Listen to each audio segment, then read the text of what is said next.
वक्फ bill को लेकर Delhi police alert mode पर है। संवेदनशील इलाकों में सुरक्षा को बढ़ा दिया गया है। जुमे की नमाज को लेकर सुरक्षा के पुख्ता इंतजाम किए जा रहे हैं। वक्फ बिल पास होने के बाद आज जुमे की नमाज है और पुरानी दिल्ली, उत्तर पूर्वी दिल्ली और शाहीन बाग जैसे इलाकों में पुलिस आज फ्लैग मार्च करेगी। वक्फ बिल कल पास हुआ है और उसी के चलते दिल्ली में भी संवेदनशील इलाकों में सुरक्षा को बढ़ाया गया है। जुमे की नमाज को लेकर सुरक्षा के पुख्ता इंतजाम किए जा रहे हैं। पुरानी दिल्ली, शाहीन बाग में पुलिस का फ्लैग मार्च आज होगा। और साथ ही बता दें, वक्फ बिल को लेकर अलर्ट मोड में दिल्ली पुलिस आ गई है। हमारे संवाददाता मुकेश इस खबर पर हमारे साथ जुड़ गए हैं। मुकेश, आज दिल्ली पुलिस संवेदनशील इलाकों में फ्लैग मार्च करने वाली है। क्या समय रहेगा? जुमे की नमाज का वक्त जो है उसके आसपास सुरक्षा को किस तरह से बढ़ाया गया है, ये बताइए। देखिए, जिस तरह से बीती रात राज्यसभा में जो वक्फ बोर्ड बिल है वो पास हुआ है, उसके बाद जो इस तरह के इनपुट हैं कि एंटी सोशल एलिमेंट या इस तरह के लोग जो इस बिल के पास होने से नाराज हैं वो कहीं गड़बड़ी फैला सकते हैं, तो उसको देखते हुए दिल्ली पुलिस लगातार एहतियात बरत रही है। क्योंकि आज जुमे की नमाज भी है, ऐसे में जो सेंसिटिव इलाके हैं जिसमें उत्तर पूर्वी दिल्ली है जहां पर 2020 में दंगे हुए थे, शाहीन बाग का इलाका है, जामिया नगर है, इसके अलावा पुरानी दिल्ली है जहां पर जामा मस्जिद है, या दिल्ली में जो बड़ी मस्जिदें हैं उनके आसपास जो है सुरक्षा बढ़ा दी गई है। क्योंकि जुमे की नमाज जो है वो करीब 2 बजे करीब होती है, तो उसके पहले कुछ इलाकों में दिल्ली पुलिस और अर्धसैनिक बलों के जवान जो है वो फ्लैग मार्च भी करेंगे।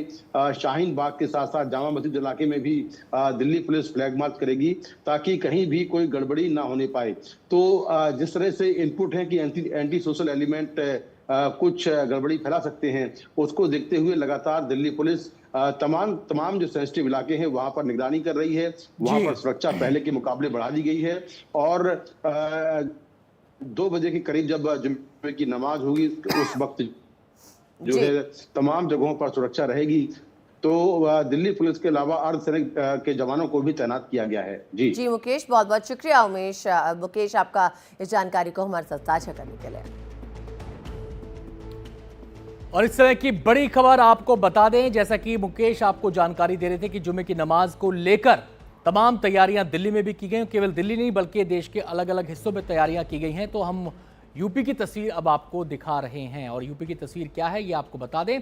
यूपी में भी एहतियात बरती जा रही है, अलर्ट मोड पर वहां पर तमाम व्यवस्थाएं हैं। वक्फ बिल पास होने के बाद जुमे की नमाज आज होने जा रही है और यूपी में नमाज को लेकर कड़ी सुरक्षा की गई है।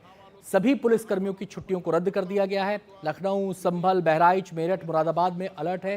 सोशल मीडिया पर नजर रखी जा रही है, सड़कों पर गश्त हो रही है।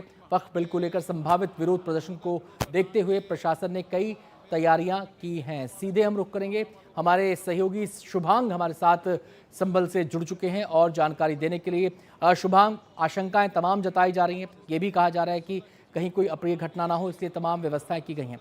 संभल खास तौर से संवेदनशील इलाका है। पिछले के दिनों के घटनाक्रम को देखते हुए हम आपसे जानना चाहते हैं कि आज यहां पर जुमे की नमाज कितने बजे अदा की जाएगी और उसको लेकर व्यवस्थाएं आसपास क्या हैं, जरा कैमरे के माध्यम से विस्तार से बताएं।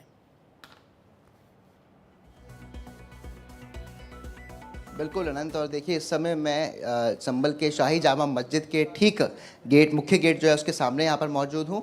और देखिए जो समय फ़िलहाल यहाँ पर बताया जा रहा है वो ये है कि 12:30 बजे के बाद जो है लोगों का आना का जो सिलसिला है मस्जिद की तरफ वो शुरू हो जाता है और 1 बजे के बाद से ही जो नमाज होती है उसे यहाँ पर अदा करना लोग शुरू कर देते हैं और धीरे धीरे जो है वो जो भीड़ होगी लोगों की वो यहाँ पर आने एक बार शुरू हो जाएगी।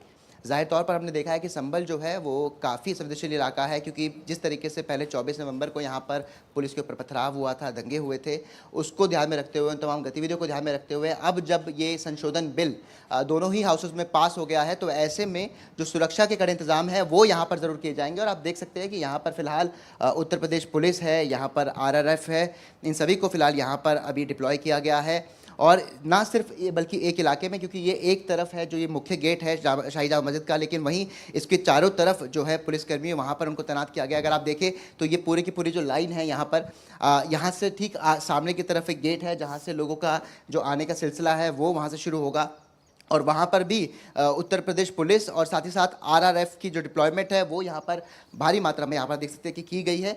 तो जाहिर तौर पर जिस तरीके से जो असामाजिक तत्व है, शरारती तत्व है, वो जी। किस तरीके से माहौल खराब करने की कोशिश ना करे, इस बात का खास ध्यान यहाँ पर यूपी पुलिस और तमाम जो सुरक्षा बल है वो शुभांग, रखेंगे। जी शुभांग, हमने देखा था जो अलविदा की नमाज थी उस दौरान हमने देखा, जो ईद की नमाज थी उस दौरान हमने देखा कि तमाम एहतियाती उपायों के साथ साथ जो मुस्लिम लीडर्स हैं, जो मौलवी मुल्ला हैं या फिर जो पीस कमेटी हैं, उनको भी लूप में लिया गया था, उनसे भी चर्चा की गई थी। क्या इस बार भी ऐसा हो रहा है?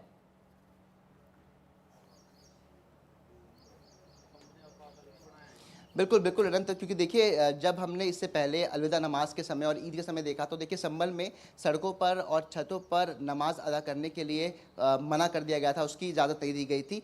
तो ऐसे में जो तमाम जो मुस्लिम सीनियर्स होते हैं, जो कि मौलाना होते हैं, उन लोगों से ज़रूर बात की जाती है ताकि वो अपने लोगों को संभाल करके रखें। और अगर हम यहाँ की भी बात करते हैं तो इस बार भी इसी तरीके से यहाँ पर किया ज़रूर जाएगा, लेकिन क्योंकि अभी सुबह का समय है तो ऐसे में जो मार्केट है वो अभी यहाँ पर नहीं खुली है, जो लोग हैं वो इस समय अपने घरों से बाहर नहीं निकले हैं। लेकिन जैसे जैसे यहाँ पर भीड़ बढ़ती चली जाएगी वैसे वैसे यहाँ पर हम आपको और ज़्यादा बेहतरीन तस्वीरें दिखा पाएंगे और दिखा सकेंगे कि आखिरकार किस तरीके से आज इस नमाज को यहाँ पर अदा किया जाएगा। जी।